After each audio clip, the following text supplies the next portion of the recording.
On the evening of August 26, 2025, an officer with the Orlando Police Department was conducting routine patrol duties in an area consisting of residential streets, small businesses, and nearby commercial traffic corridors.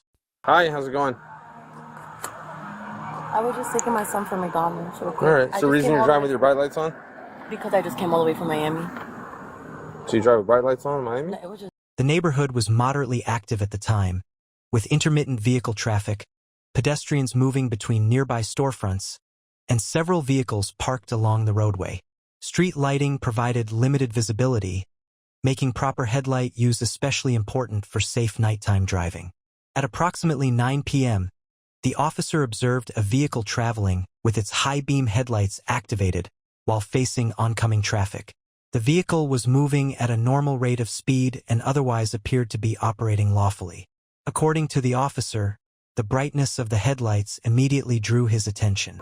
So you drive with bright lights on in Miami? No, it was just dark. You know, the roads are dark. Yeah, so you know that you actually have to turn those off with oncoming traffic the other way. If you don't, you can actually be stopped because it's doing more damage on people's eyes, and then it struggles for me to see or someone else, okay? High beams are significantly brighter than standard headlights and are designed to illuminate long distances ahead when no other vehicles are present on the roadway. When high beams are used around other motorists, they can temporarily impair vision, reduce depth perception, and increase reaction time. This impairment can last several seconds and creates a heightened risk of rear-end collisions, lane departures, or head-on crashes. Florida traffic law requires drivers to dim their high beams when approaching oncoming vehicles or when following another vehicle within a close distance. Failure to do so constitutes a traffic violation and may result in a stop for corrective action. Based on this observed violation, the officer made the decision to initiate a traffic stop in the interest of roadway safety. The officer activated his patrol vehicle's emergency lights, signaling the driver to pull over. The vehicle complied without hesitation, slowing down smoothly and coming to a controlled stop along the right side of the road. There were no signs of evasive driving, no abrupt braking, no sudden lane changes, and no attempt to flee or delay the stop. From the officer's perspective, the compliance suggested that the driver was aware of the patrol vehicle and was not attempting to avoid contact with law enforcement. As the officer exited his patrol car and approached the stopped vehicle, he conducted a standard safety assessment. He observed the vehicle's brake lights, checked the rear seating area, and scanned the interior for any visible weapons or suspicious movements. He observed a woman seated in the driver's seat and a young child seated inside the vehicle. I'm with my son. It's late. I'm not trying to do nothing. I just got McDonald's for my baby. Later identified as the woman's son, the child appeared to be seated quietly and did not display any signs of distress. From the very beginning of the encounter, the driver appeared visibly nervous. Her hands moved frequently, and her speech pattern was rapid and disorganized. Before the officer could complete his standard greeting and introduction, the woman began speaking quickly, attempting to explain herself without being prompted. She stated that she had just returned from Miami earlier that day and was only out briefly to pick up food from McDonald's for her child. She emphasized that the trip was short and that she was trying to get home as quickly as possible. The officer allowed the woman to finish speaking without interruption. So let me do the process. I'm going to run your information, and I'm planning on just coming back and giving you a verbal warning. Hey, make sure you turn your bright lights off when you're driving around the city of Orlando because it blinds people. But hear me out, okay? Maintaining a calm and neutral demeanor. Once she finished, the officer clearly explained the reason for the traffic stop. He informed her that her high-beam headlights were activated while facing oncoming traffic and that this could pose a safety risk to other drivers on the roadway. He emphasized that the stop was conducted for safety reasons and not as a punitive measure. He explained that his role was to address hazardous driving behavior and ensure compliance with traffic laws designed to protect everyone on the road. The officer then requested that the woman provide her driver's license, vehicle registration, and proof of insurance.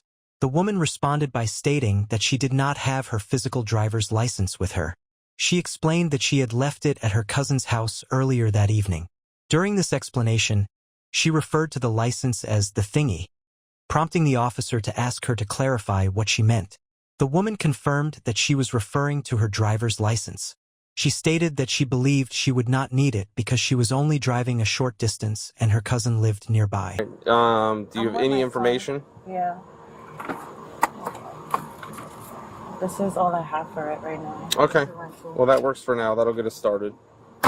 The officer acknowledged her explanation but advised her that Florida law requires drivers to carry a valid driver's license at all times while operating a motor vehicle, regardless of distance or familiarity with the area. He then asked whether the vehicle belonged to her. The woman initially stated that the vehicle was a rental. However, Right around okay, is the car registered to you? it's a rental. This is a rental car? Yeah, it's a rental car. the officer immediately noticed that the vehicle did not display any indicators typically associated with a commercial rental vehicle. There were no rental decals, no barcode stickers on the windows, and no visible rental agreement paperwork inside the cabin. When asked to clarify further, the woman corrected herself and stated that the vehicle actually belonged to a friend from Miami and that she had permission to use it. She confirmed that it was not rented through a traditional rental agency. The officer asked whether she personally knew the owner of the vehicle, and she confirmed that she did. At this stage of the encounter, the officer made efforts to keep the interaction professional, efficient, and calm. He was aware that traffic in the area was already slowed due to a nearby train blocking a railroad crossing several blocks away. This meant that even once the stop concluded, the driver would likely experience delays exiting the area. Despite the officer's attempts to explain the situation, the woman continued to express frustration. She repeatedly questioned why she was being stopped over headlights and stated that she felt the stop was unnecessary. Okay, but just I'm not trying to go. I understand, but I'm trying to make this a fast process, and you want to ask me questions and dispute the law on the street here. She emphasized multiple times that her child was hungry, tired, and ready to go home. The officer calmly reiterated the reason for the stop. He explained again that driving with high beams on around other vehicles is a traffic violation and a safety concern. He attempted to reassure her by stating that his intention was to issue a verbal warning rather than a citation, provided that he could verify her information and complete the stop without further complications. Despite this reassurance, the woman continued to interrupt the officer, questioning his discretion and expressing concern that the stop was taking too long. The officer explained that arguing roadside interpretations of traffic law could prolong the stop and potentially affect how the situation was resolved. He stated clearly that cooperation would allow him to complete the process more quickly and safely. He emphasized that he was in control of the traffic stop and asked the woman to allow him to proceed without interruption. The woman verbally acknowledged his statement but remained emotionally overwhelmed. She continued referencing her child and repeatedly asked the officer to be nice, expressing concern that the situation might escalate beyond her control. As the officer returned to his patrol vehicle to begin verifying her information through the computer system, he observed movement inside the vehicle near the floorboard area. Concerned for officer safety, he immediately instructed the woman not to reach for anything inside the vehicle. He asked her to place her phone down and keep both hands visible on the steering wheel. The woman appeared increasingly anxious. Her breathing became heavier, and her speech became more frantic. She began calling her cousin and asked her to come to the scene in case the child needed to be picked up. The officer allowed the phone call and reassured her that her child was not in danger. My cousin there, put your hands up on the wheel. But I have my Put son. your phone, yep. I have my son, my cousin, Okay, China. this one. China, hurry up and come. Please hurry up and come. My baby's. He explained that officers always ensure children are safely released to a responsible adult if a situation requires it. While standing near the open driver's side door, officers observed what appeared to be a small quantity of suspected marijuana in plain view inside the vehicle. Under Florida law, the presence of suspected illegal substances in plain view provides probable cause to extend a traffic stop into a criminal investigation. At this point, the nature of the encounter changed. What began as a routine traffic stop now escalated into a criminal investigation. The woman was asked to step out of the vehicle. She was informed that she was being detained while officers investigated further, but that she was not under arrest at that moment. Upon hearing this, the woman became visibly alarmed. She repeatedly asked if she was going to jail and insisted that any drugs found inside the vehicle were not hers. She again stated that the car was not hers and claimed she had no knowledge of any marijuana inside. For officer safety, the woman was placed in handcuffs. During the handcuffing process, she tensed her arms slightly. Officers issued verbal commands, warning her that any resistance, intentional or not, could result in additional charges. The woman then informed officers that she had previously been shot and suffered from nerve damage in her arm and shoulder. She showed visible scars and explained that the handcuffs were causing her pain. Officers acknowledged her statements and adjusted her positioning while maintaining control of the situation. As the investigation continued, officers conducted a search of the vehicle. During the search, officers located several pills inside the car. Some pills were loose, while others were stored in containers without prescription labels. Several different medications appeared to be mixed together. When questioned, the woman stated that the pills were prescription medications related to injuries she sustained from the prior shooting. She identified the medications as tramadol, gabapentin, and oxycodone.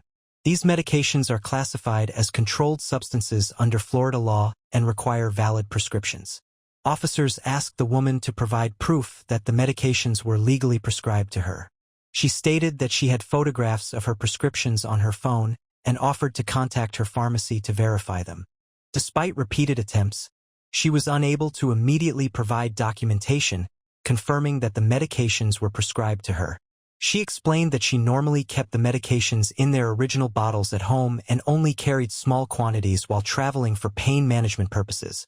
Officers advised her that transporting controlled substances outside of their original prescription containers could still be considered illegal.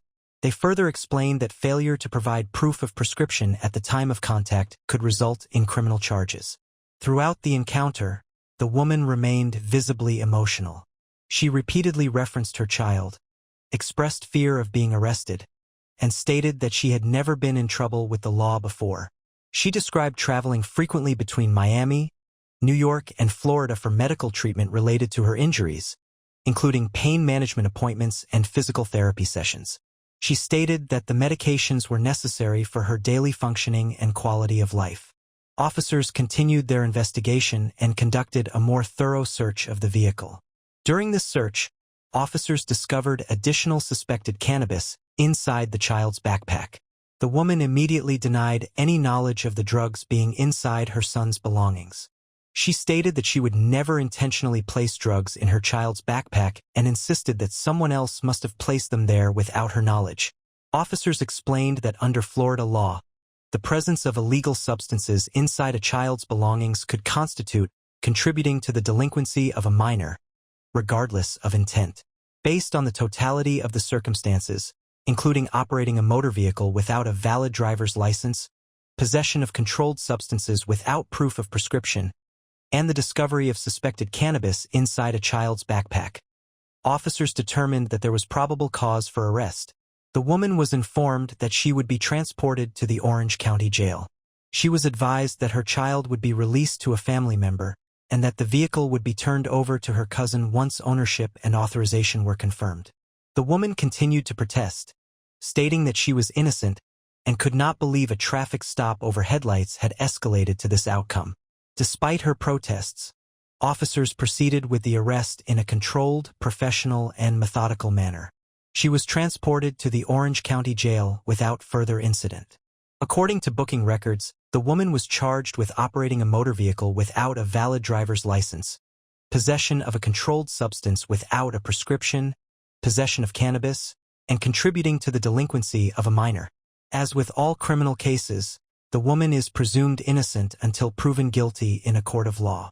As of the time of this report, no final disposition has been made in the case. This incident serves as a reminder of how routine traffic stops can escalate when required documentation is unavailable and prohibited substances are discovered during an investigation. If you enjoy this type of content, please like, comment, and subscribe for more police body cam and dash cam footage.